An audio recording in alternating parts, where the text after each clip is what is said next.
ela começou nesse caso aqui, ela começou a dar muita flor, eu parei e transplantei. Transplantei o ano passado. Mas, por exemplo, eu achei um vaso ideal e eu quero transplantar. Perfeito, não tem problema. Eu posso transplantar antes dela começar a dar flor? Lógico que pode, não tem problema nenhum. Se você quiser transplantar a cada 2 anos, a questão do transplante muito próximo um do outro é que muitas vezes a planta deixa de amadurecer. Existe uma relação de crescimento e desenvolvimento de raízes com o amadurecimento da copa. Então, se você faz um transplante muito periódico, todo ano transplanta ou a cada 2 anos transplanta, a planta não chega a amadurecer o sistema de raízes dela e ela continua com uma imaturidade, vamos dizer, de copa, porque a folhagem sempre está crescendo muito rápido, a brotação muito forte, e isso vai fazer com que a planta tenha uma característica um pouco juvenil. Então é interessante quando você quiser de fato envelhecer uma planta, esperar a planta amadurecer um pouco naquele vaso, principalmente se você já definiu que aquele vaso é o vaso definitivo dela, né? Isso é o mais importante. Esse galho todo aqui eu vou tirar. É um galho que pesa muito na planta, ó. Esse aqui é um galho que pesa um pouco na planta. Vou mostrar a planta de frente para vocês. Esse galho aqui, ó, tá um pouco longe de mim, mas esse galho aqui, ó, é um galho que pesa um pouco na planta. Eu vou tirar ele inteiro porque eu estou achando que ele está muito fora do contexto. É um galho que eu venho segurando há algum tempo, mas eu vou... Se eu tirasse de frente, daria mais... Deixa eu só tirar esse arame aqui. Tirasse como, Gui, que você quer que eu tire? De frente. De frente? Então vamos lá, eu vou tirar ele de frente. Você corta e não tira. Aí. Uau, foi. Eu vou rachar essa parte da madeira. O racha-tronco menor um pouco, ele ajuda a entrar um pouco mais na madeira, né? Aquele outro é um maiorzão. Tomar um pouco de cuidado na hora de fazer esse trabalho para não quebrar a ferramenta, tá?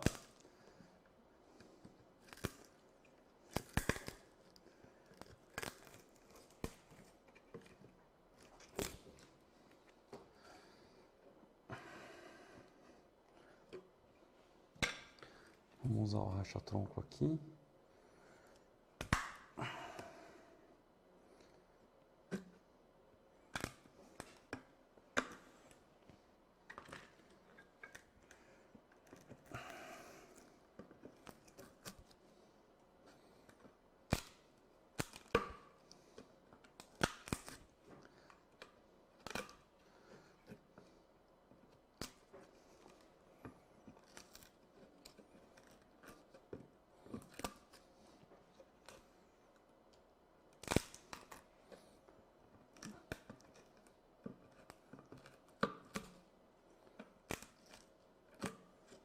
Então, aqui já dá para ver que ficou uma ponta bem interessante.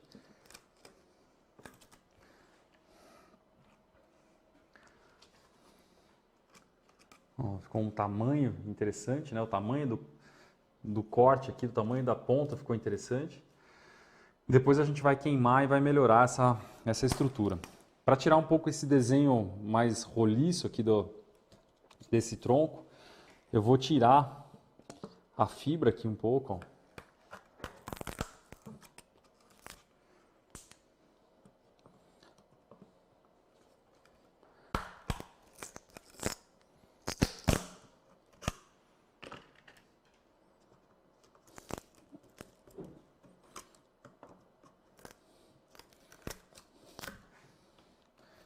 De baixo para cima.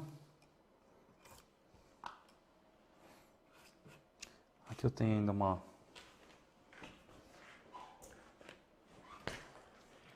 uma parte um pouco redonda também, vou abrir aqui.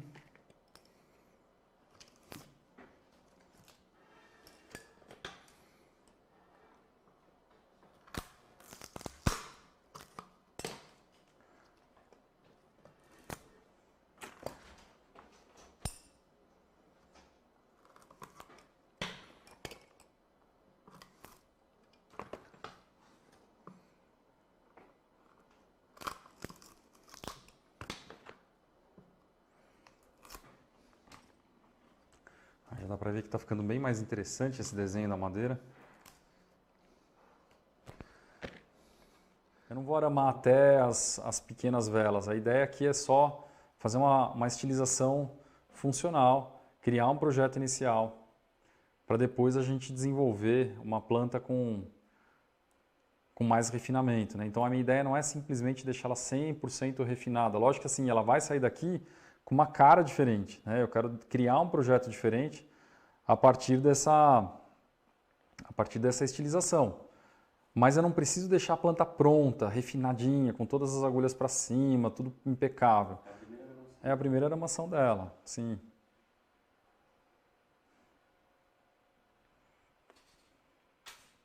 A criar os nossos volumes, né, de massa verde. Então, lembrem, é um primeiro projeto, é uma primeira ideia. Eu não preciso deixar isso 100% definido. E o Humberto de novo saiu daqui de dentro, então ele não vai entender quando ele voltar. Por isso que ele vai ver no vídeo depois. É, ele vai ver o vídeo.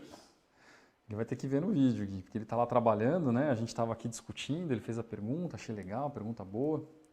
Aí ele vai voltar e falar assim, ih, perdi.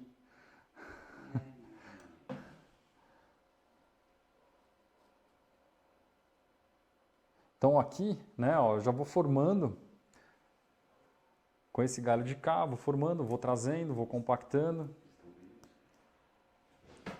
Vou subir, que é um galho que eu talvez não queira que desça muito, dependendo do resto da planta, eu não vou querer que desça muito. Algo que tem que ser sempre trabalhado em jabuticabeira, né? Sempre, sempre, sempre. Não adianta trabalhar, mas não vou passar. Tudo bem, você pode não passar, mas a qualidade do resultado final do seu trabalho não vai ser tão boa. E muitas vezes você não vai nem entender. Você fala, engraçado, por que ela seca aqui, né? Você vai ver que aquela cicatriz lá dentro, que você não passou pasta, que secou uma parte do galho, ou está até apodrecendo uma parte do galho, ela não deixa o fluxo de seiva ser intenso naquele galho. Então ela começa a soltar brotos para trás, da onde você cortou, para tentar uma nova ramificação, e aquele galho que você estava formando, você acaba perdendo. Então é super importante, mesmo em galhos mais finos, na parte interna, fazer uma revisão depois de cicatrização. Entendi. Na parte Entendeu? interna. Entendeu? Ufa, ainda bem que é na parte interna. Não sei esses galinhos de dentro. Porque a cada tec que o senhor está dando aí, meu Deus do céu. São 1000 folhas desfolhadas e 1000 passadas de pasta. É pouco 1000, vai. 1000 é relativo. Então vocês vão ver que quem está perto, lógico, quem está longe é difícil, mas todos os galhos que eu cortei um pouquinho mais grossos no meio, todos eles têm pasta, todos. E eu já passei por essa má experiência de não passar pasta e acabar perdendo alguns galhos. Esse aqui, por exemplo, é um galho que secou. Então eu tenho que vir aqui e passar pasta, acertar com um alicate côncavo, né? Dá para ver daí? Põe antes de cortar para eu focar. Pode ir. Vou aproveitar e vou tirar esse de cima aqui também.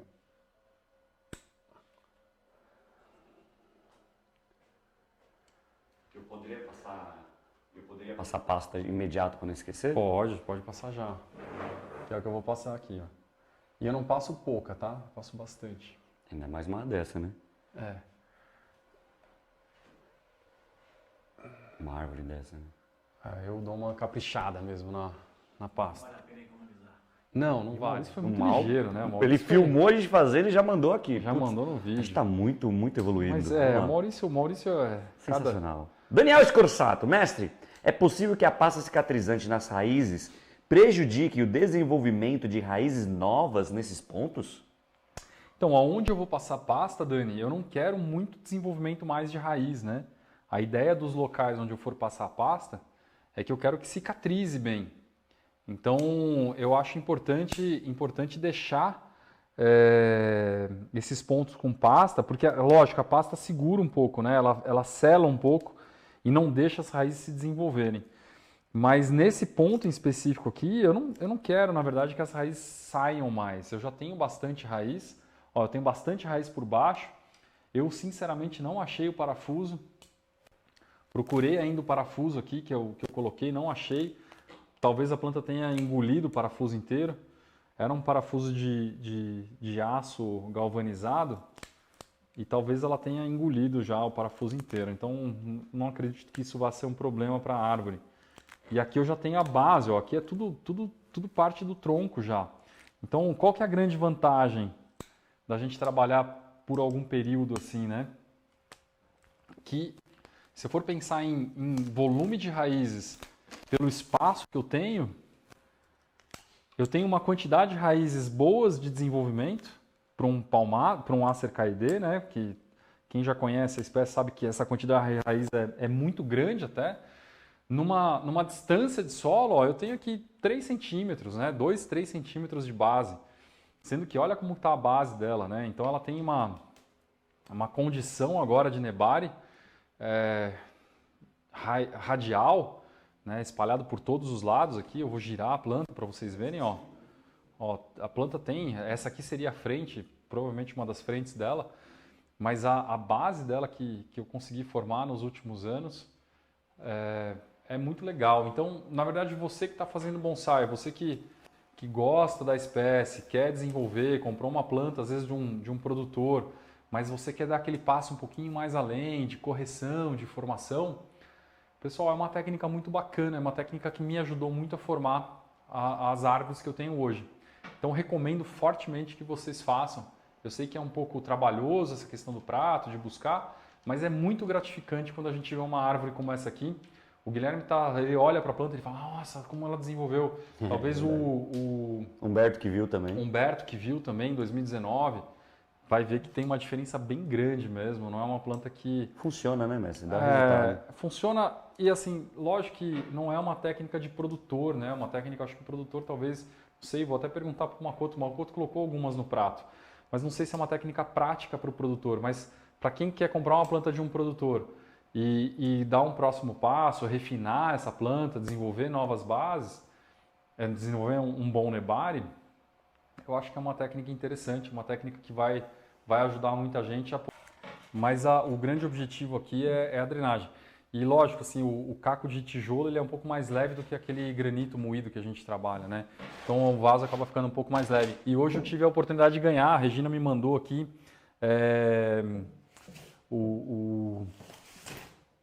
eu estava precisando de carvão moído, ela me mandou uns 30 quilos de carvão pelo Rafael. Então se o Rafa estiver assistindo, Rafa, obrigado. Foi um dia corrido, o Rafa passou daqui correndo. E obrigado, Regina, né? Se ela for assistir isso um dia, enfim. Pessoal, aqui eu tenho o esfagmo ralado, né? Que eu estava explicando hoje na live das 3 da tarde. Posso responder, tá?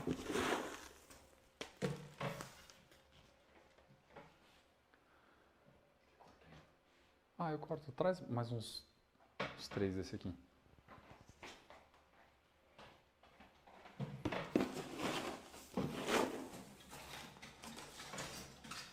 Pessoal, dependendo da profundidade do vaso, eu não estou usando o akadama aqui, né?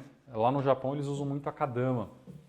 O akadama ele tem uma retenção de umidade, pelo menos aqui no Brasil ele retém bem a umidade, ele acaba às vezes até compactando muito. Mas o akadama ele tem uma capacidade de retenção de umidade muito interessante. Nessa árvore aqui...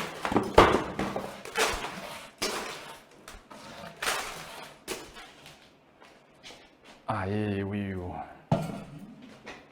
Vamos ver agora como que ela vai ficar. Mostra o vaso de perto, Liri. Eu acho que vai ficar bom. Eu também. Você também, Will? E aí, gostaram do vaso, pessoal? Bom, se vocês se recordam, ó, essa planta ela tem isso aqui, que é um gin de raiz, um chare de raiz, perdão, que mostra a frente da planta. Sobe ela, Vini, mostra ela de zoom, subindo a frente. Então essa aqui seria a frente da árvore, e ela tem esse chare de raiz. Pode dar volta um pouquinho a câmera, isso. E a gente teria essa frente aqui, assim, com aquele galho direcional, né? Ficou bonito, hein? Bem interessante. E o que esse vaso... Volta agora pertinho aqui para mim, Vini, por favor. O que esse vaso tem de interessante que a gente pode utilizar ele nessa situação? Se vocês olharem, ele é um vaso estilo nuvem, né? Ele tem essa forma em nuvem. E o pé é frontal. Ou seja, quando você olhar o vaso, uma das coisas que você vai bater o olho de cara, o que é? O pé. E o pé vai te direcionar para onde? Para o chare de raiz, que vai te direcionar para a linha de tronco. Então acaba que tudo se comunica. E se tudo der certo, essa planta vai ser refinada, valorizando cada vez mais esses movimentos. Então, quando a gente fala de bonsai, a gente vai falar em pontos de comunicação entre vaso, tronco, madeira morta, parte verde, enfim. Então, só para vocês entenderem, um dos motivos pelo qual eu escolhi esse vaso para colocar nessa planta era pensando nessa comunicação pé, força nessa região, linha de tronco, que é reta, né? Ela tem essa linha de tronco reta, mas direcional para lá. Gostar? A gente vai entendendo como usar o fogo e a escova para poder envelhecer a madeira. Vamos agora tirar esse pedacinho aqui.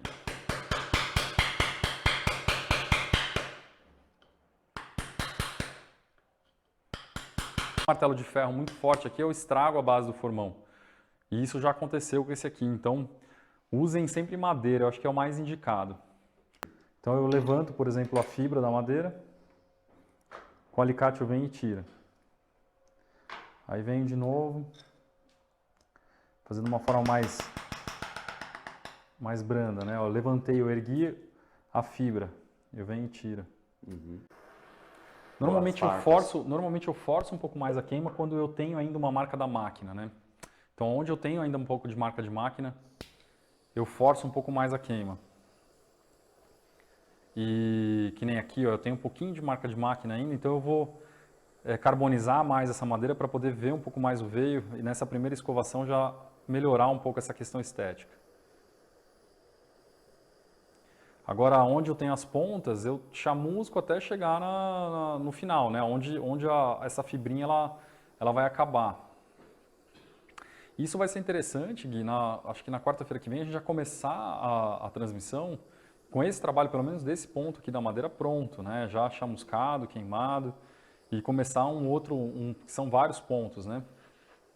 Coloquei 2 panos brancos nesses galhos de baixo para a gente conseguir visualizar um pouco melhor. Eu vou girar um pouco a planta para vocês conseguirem visualizar um pouco melhor essa parte de madeira do centro da planta, que a massa verde estava encobrindo um pouco. Mas antes eu queria fazer uma mostra aqui, o Gui vai ver de perto, porque a maioria das pessoas não entende direito o que é o veio, o que é o nó da madeira, o que são essas coisas. Então aqui tinha um pedaço aqui no chão da madeira desse buchinho e dá para entender bem o que é a fibra da madeira. Se eu tivesse um veio vivo, ele apareceria uma parte branca aqui e a madeira seria uma madeira branca. Mas aqui atrás, ó, dá para ver o nó, né? Então o que eu queria mostrar para vocês é mais o nó. O que é um nó? O nó é a inserção de um galho no tronco da árvore. E essa parte do nó é a parte do tronco, uma das partes mais fortes do tronco, uma das partes mais rígidas da madeira. E quando a gente vai fazer um trabalho de madeira morta, normalmente a gente costuma mostrar melhor o nó.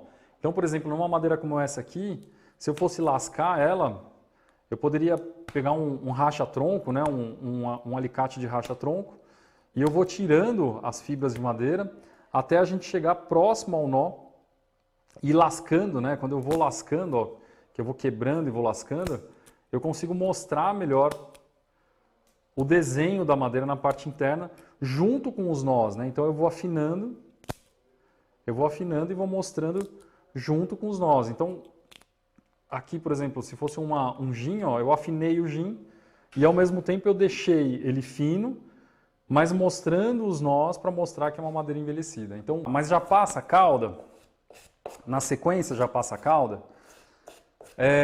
Se eu passar a cauda logo depois que eu queimo, logo depois que eu acabei de queimar, a cauda não vai impregnar muito bem. O ideal seria eu lavar de novo essa madeira, molhar essa madeira e aí sim passar a cauda, tá? Isso seria o ideal para esse tipo de madeira, tá, pessoal? Não estou falando de qualquer madeira, é esse tipo de madeira. Acho que o ideal seria dar uma lavada nela antes, porque ela é uma madeira velha, muito, muito rígida, né? Uma madeira bem dura mesmo. Acho que valeria muito a pena a gente pegar aqui e dar uma lavada nessa... Um urão aí, né? Um baita ouro. Um urão? Urão é ótimo.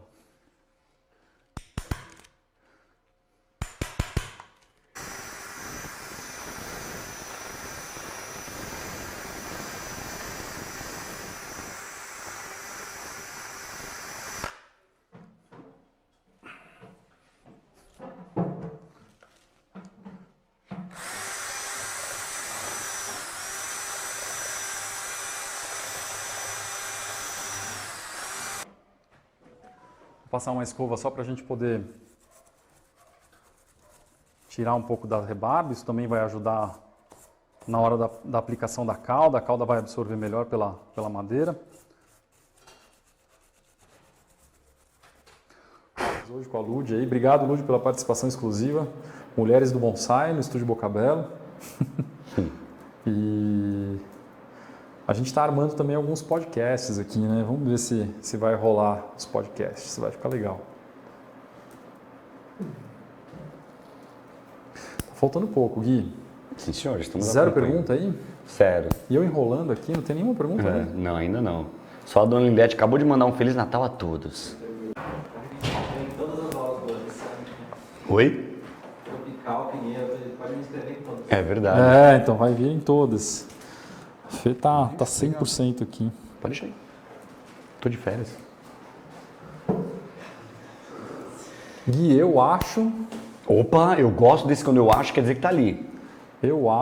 acho Que? que eu terminei aqui a poda mais bruta, né? Depois tem que fazer aquela limpezinha fina, tirar um pouco as agulhas, enfim, Estamos no Zoom com o senhor. agulhas que estão em excesso. Porque agora essa planta vai brotar horrores, né? Vai me dar um trabalho no próximo estação limpar tudo isso aqui. Ainda bem que tem estagiário aqui, viu? Tem.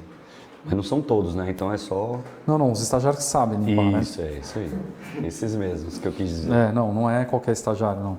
Tem uns que estão querendo aprender, mas tá difícil, viu? Tem. Deixa eu tirar aqui. Mas tem futuro. Tem. Só para as pessoas entenderem, ó.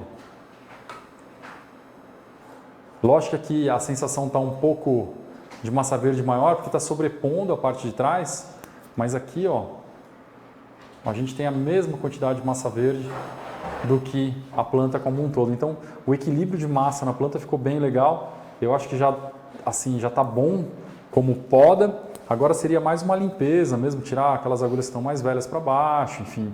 Isso é uma poda mais fácil, vamos falar assim, de conduzir, né? Volta lá, entendi. Era a planta antes. Eu achei que era não depois. Eu entendi. Volta. Olha ela antes. Cabeluda. Mas parece que tá ao contrário. Não, tá certo.